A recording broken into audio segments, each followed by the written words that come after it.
ইনি এবার চললেন কোথায়? তুমি তো 3 দিনের ছুটি নিয়েছো। হ্যাঁ, কিন্তু আজকে তো আর কিছু করার নেই, দুটো ক্লাস আছে, তাই ভাবলাম করিয়ে আসি। ও মা নীল, তাহলে ব্রেকফাস্টটা করে যাও। বাইরে ওদের ব্রেকফাস্ট নিশ্চয়ই রেডি হয়ে গেছে। আমার মনে হয় তোমার ব্রেকফাস্ট করে যাওয়াটাই ভালো। না না থাক, দেখো কালকে এত খেয়েছি না, সেগুলো হজম হয়নি এখন। আজকে সারাদিনে সেগুলোই হজম করি। নীল, দাঁড়াও দাঁড়াও, তোমার সাথে আমার কিছু কথা আছে। কাল তো তোমাদের লয়ার মিস্টার সিনহা এসেছিলেন, ওনার সাথে আমার কথা হলো। উনি যা বললেন তাতে তো মনে হয় যে মাসখানেকের মধ্যে তোমাদের কেসটা কোর্টে উঠবে। আর উনি এও বললেন যে যেহেতু তুমি আর মেঘ এখন ফর এ ওয়াইল আলাদা রয়েছো, তাতে ডিভোর্সটা পেতে হয়তো সেরকম অসুবিধা হবে না। জোর মাসখানেক, মাস দেড়েক, তাতেই মিটে যাবে। ফাইন, মিটে গেলেই ভালো। আমি কিন্তু এর মধ্যে ময়ূরীর মায়ের সঙ্গে কথাটা এগিয়ে রাখবো। ওর বাবার সঙ্গে কথা বলে অবশ্য কোনো লাভ নেই, সেটা আমি জেনে গেছি। ওর মা ময়ূরকে ভালোবাসেন, আর ময়ূরীর ভালো মন্দ উনিই যা ভাবেন। তোমার আর মেঘের ডিভোর্সটা হয়ে গেলে ময়ূরী যাতে এই বাড়িতে বউ হয়ে চলে আসে, সেই ব্যাপারে আমি ওর মার সঙ্গে কথা বলবো। অনেক হয়েছে নীল, অনেক ভুল পথে ভুল মানুষের পেছনে ছোটা হয়েছে। এবারে নিশ্চিন্তে লাইফে সেটেল।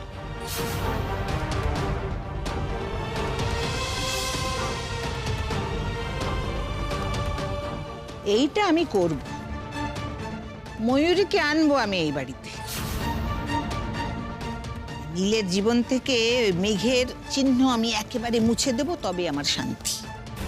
বৌদি একটা কথা বলবো, এত তাড়াহুড়ো করো, কারণ দেখো নীল কিন্তু এখনো পর্যন্ত মেঘের প্রতি দুর্বল, এবং এই কারণেই এই পাগলামো। না, এবার আমি তাড়াহুড়োই করব।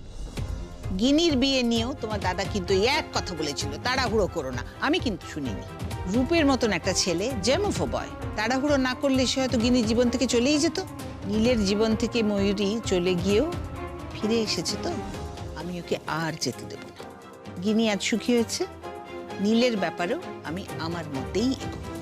নীলের পাগলামিকে আমি মোটেও প্রশ্রয় দেব না। ময়ূরীও এই বাড়ির মেম্বার হবে, ঠিক যেমন রূপ এই বাড়ির মেম্বার হয়েছে।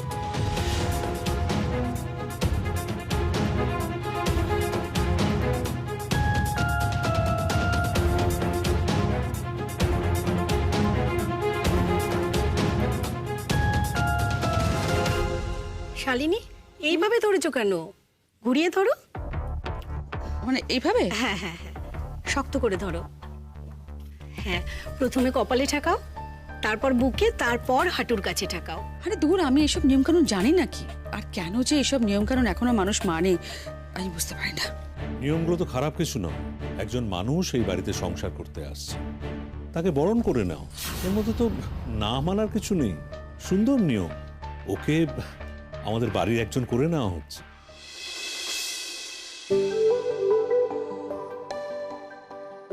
এদের বাড়িতে তো লোক কম কেন? এদের কি আত্মীয় স্বজন নেই?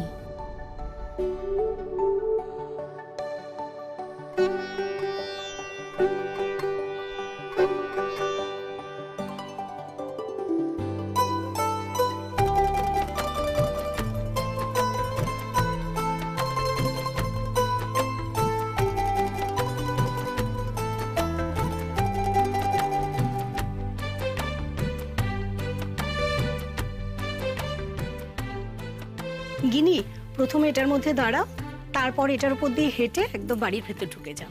আচ্ছা, এবার কি আমার ছুটি হবে? কতক্ষণ ধরে এইসব পড়ে থাকবো? ছুটি কি রে রূপ? এই তো সবে তোর ডিউটি শুরু হলো। ছোট বৌদি, এবার কি আমি ঘরে যেতে পারি? এসব রিচুয়ালসে তো আমার কিছু করার নেই, তাই না? হ্যাঁ হ্যাঁ ঠিক আছে, তুই ঘরে যা। আজ তুমি নিজের ঘরে নয়, পাশের রুমে থাকো। কেন? ধরে নাও আমি বলছি বলো, আজ থেকে তোমার ঘরটা শুধু তোমার একার নয়, গিনিরও। তাই আজকে ওই ঘরে ও একা থাকবে, ঘরটাকে চিনে নেওয়ার জন্য। এক মিনিট, ফ্রেশ হয়ে রেস্ট নিয়ে আমার ঘরে এসো। ড্যাড, এখন? ইয়েস, ফ্রেশ হয়ে রেস্ট নিয়ে আমার ঘরে এসো। কি ব্যাপার, আবার কোনো? ঘরে এসো, বুঝতে পারবে।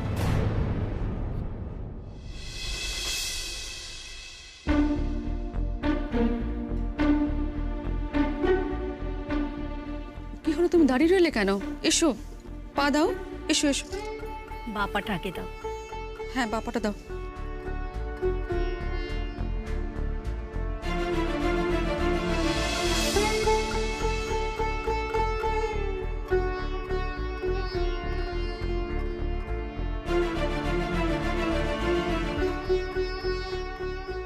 বাড়ি থেকে কেউ একজন এলে ভালো হতো। মিনিকে ডেকে নেবো তো, আজ অন্য ঘরে থাকবে।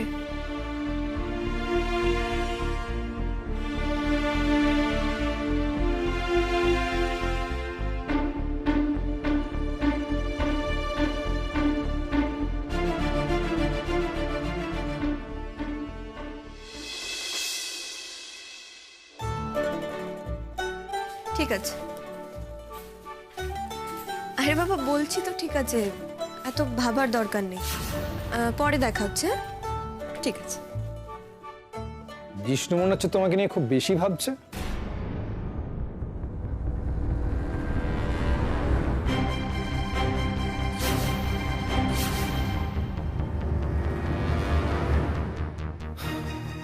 তারপর কালকের সন্ধ্যাটা কেমন কাটলো জিষ্ণুর সঙ্গে?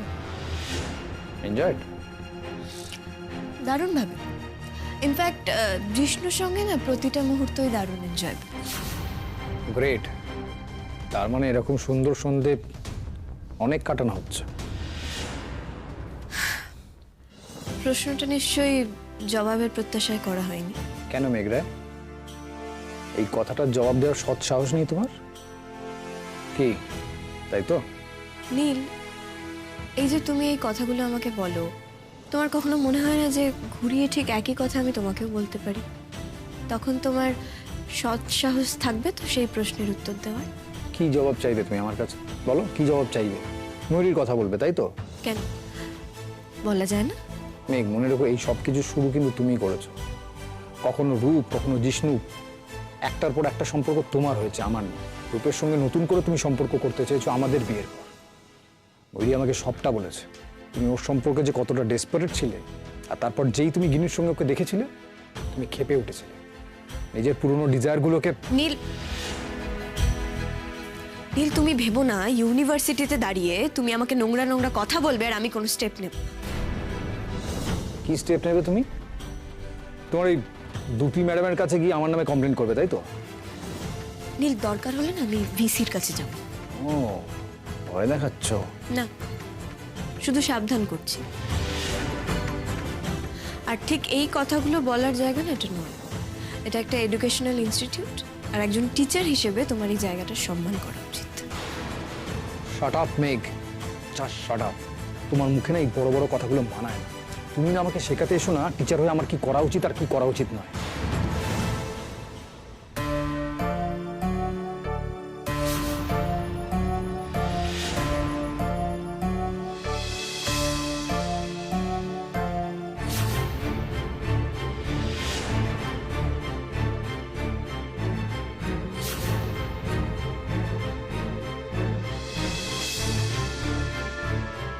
আমার কেন মনের রূপের সম্পর্কে একটা সন্দেহ হচ্ছে।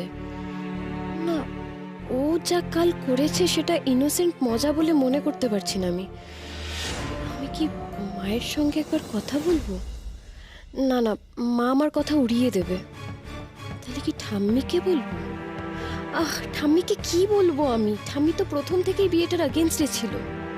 ঠাম্মি, তাহলে কি তুমি ঠিক, মেঘ কি ঠিক? আমি যেন কাল রূপের মধ্যে লাম্পট্যই দেখলাম, একবার নয় বারবার। কেন আমাকে ওই বাড়ি যাওয়ার কথা বলবো? মিনি ওই বাড়িতে যাবে না? আমি এসব রিচুয়ালসগুলো একদম মানে খুব একটা ভালো করে জানি না। আমাকে রূপি পয়েন্ট আউট করলো।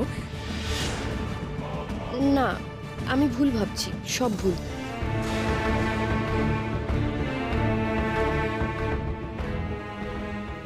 টেনশন কিসের? টেনশন না তো। জানিস মিনি, আমার কিন্তু টেনশন হচ্ছে, মনের মধ্যে কিছু ডাউটস হচ্ছে। ডাউটস? কি নিয়ে? রূপকে নিয়ে। রূপকে নিয়ে কেন? রূপ কাল বিয়ে করতে এসে বারবার মদ খেয়েছে, কোনো রকমে সে নিজেকে ঠিক রাখছিল।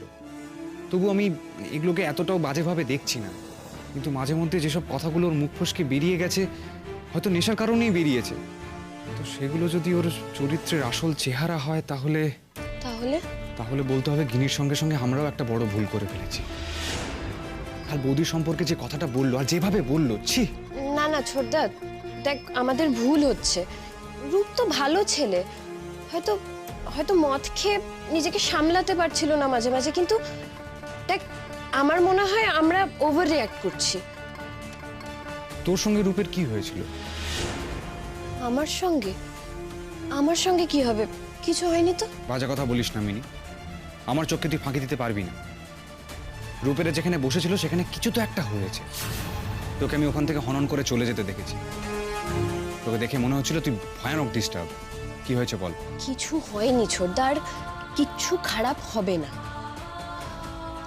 আমি গিনিকে ফোন করেছিলাম কিছুক্ষণ আগে, ও বলল ওখানে বরণ টরণ সব হয়ে গেছে, ও স্নানে যাবে এবার।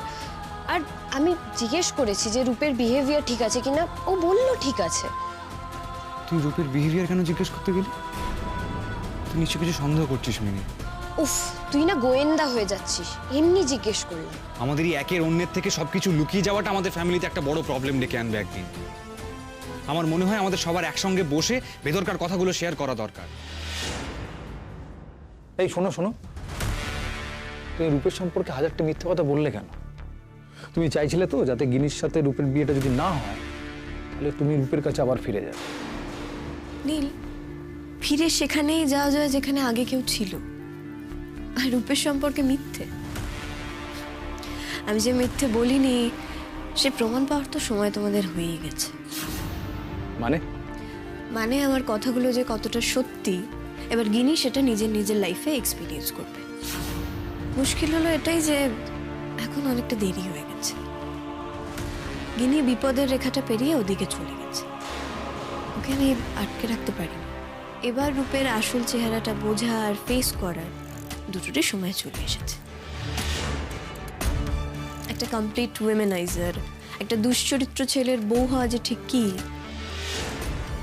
গিনি এবার সেটা নিজের জীবন দিয়ে ফিল করবে। তুমি কি গিনিকে কার্স করছো? আমি কার্স করার কে? আর তাছাড়া আমার কার্স করায় বা ব্লেস করায় কিছু এদিক ওদিক হবে বলে তো আমার মনে হয় না। তোমরা তোমাদের পরিবারের লোকেরা সব পাকা পাকা মাথারা মিলে তো গিনিকে সাজিয়ে গুছিয়ে মন্ত্র পড়িয়ে কার্স লাইফটার দিকেই ঠেলে দিলে। আর অবভিয়াসলি রূপের সম্পর্কে আমার বলা কথাগুলো তো তোমরা বিশ্বাস করবে না, কারণ সেটা মেঘ বলেছে। কিন্তু নীল, ঠিক সেই কথাগুলোই এবার যখন গিনি আরো যন্ত্রণার সঙ্গে তোমাদের এসে বলবে না, তখন তোমরা বিশ্বাস করতে বাধ্য হবে। আর তখন তোমরা নিজেদের মাপ করতে পারবে না। এটাই ঘটতে চলেছে, মিলিয়ে নি।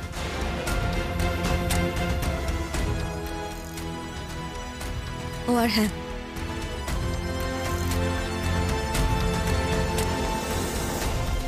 তোমাকেও আগাম অভিনন্দন তোমার আর দিদিভাইয়ের বিয়ের জন্য।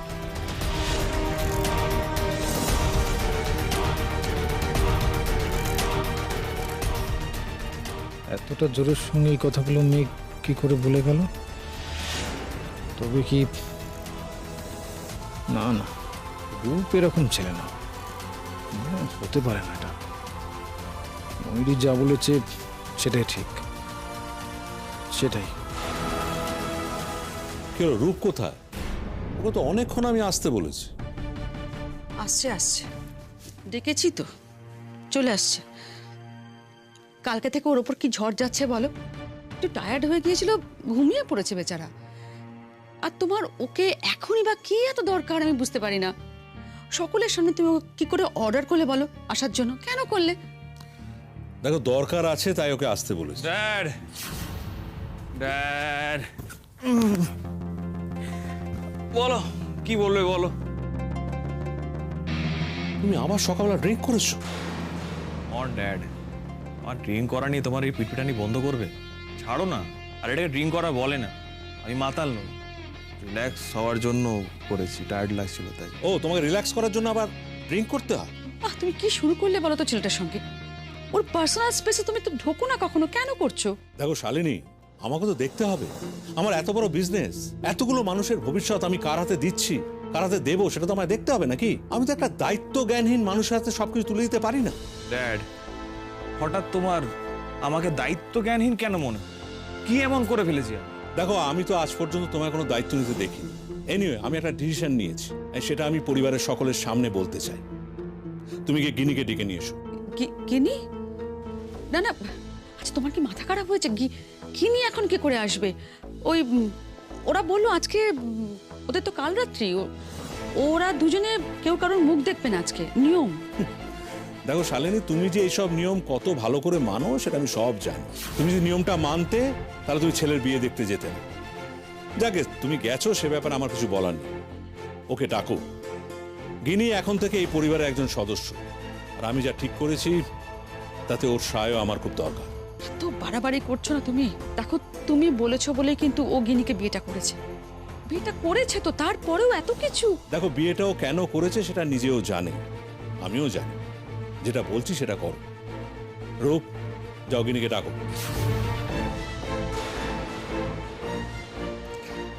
জানিস মিনি, এদের বাড়িতে না আমাদের মতো লোক নেই অত। ওই এরা 3 জন আর 4-5 জন ছিল।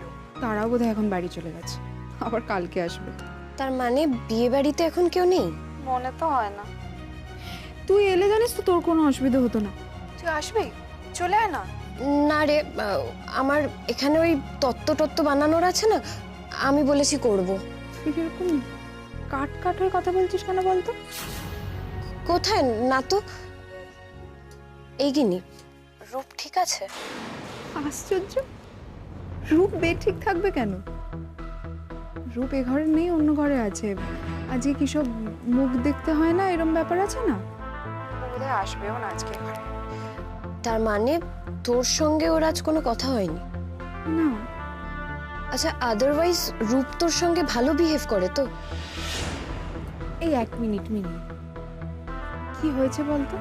তুই সকাল থেকে 2 বার ফোন করলি আমাকে, ঘুরিয়ে ফিরে একই কথা জিজ্ঞেস করছিস। কি হয়েছে বলতো আমাকে, কি হয়েছে? মাঝখানে একটা সময় ছিল যখন রূপের খুব কাজের প্রেশার ছিল, সেই জন্য ওর মাথাটা একটু গরম হয়ে থাকতো। এমনিতেও ভীষণ লাভিং, ভীষণ কেয়ারিং, তুই জানিস তো, বল সেটা। আর সারাদিন যদি গানের কাছে কেউ ন্যাক করে তাহলে কার না মাথা গরম হবে বল? দেখ, মেঘার ময়ূরীদির কথাগুলো শোনার পর আমি ভীষণ প্যারানয়েড হয়ে গেছিলাম, জানিস তো তুই সেটা বল। আমি বারবার ওকে ফোন করেছি, ডিস্টার্ব করেছি, তো এরকম করলে কে ইরিটেটেড না হবে বল? এটা তো তুই আগে বলিসনি যে ও তোর সাথে খারাপ বিহেভ করেছে। এগুলোকে খারাপ বিহেভ করা বলে না। আচ্ছা তুই বাদ দে না এখন এসব কথা। তুই কখন আসবি বল? চলে আয়, এক্ষুনি চলে আয় তুই। কি? কার সাথে কথা বলা আছে? কি তুমি এখন এ করে? আরে আজকে এ করে আসতে নেই। আরে তোমাকে না দেখে থাকতে পারছিলাম না, তো তাই চলে এলাম। আচ্ছা চুপ, আমি কথা বলছি। আচ্ছা, কার সাথে কথা বলছো? মিনি। মিনি, দাও দাও, ফোনটা দাও। আরে আদি ঘরওয়ালি, কেমন আছো? আরে গিনি বারবার আসতে বলছে, চলে এসো না। আমি রাখছি রূপ। এই ওয়েট, রাখবে কেন? আরে গিনি বললে না হয় না এলে, আমি বললে আসবে তো। চলে এসো, খুব মজা হবে। এই আমি নিতে যাব না, আমার কাজ আছে, আমি রাখছি। উফ, আমার কেন মনে হচ্ছে রূপের সব কথায় ডাবল মিনিং রয়েছে। আমি কি একটু বেশি উল্টোপাল্টা ভাবছি? কেন আগে একবারও রূপকে এরকম খারাপ লাগেনি, আর এক রাত্রির মধ্যে ওকে এতটা অস্বস্তিকর লাগছে।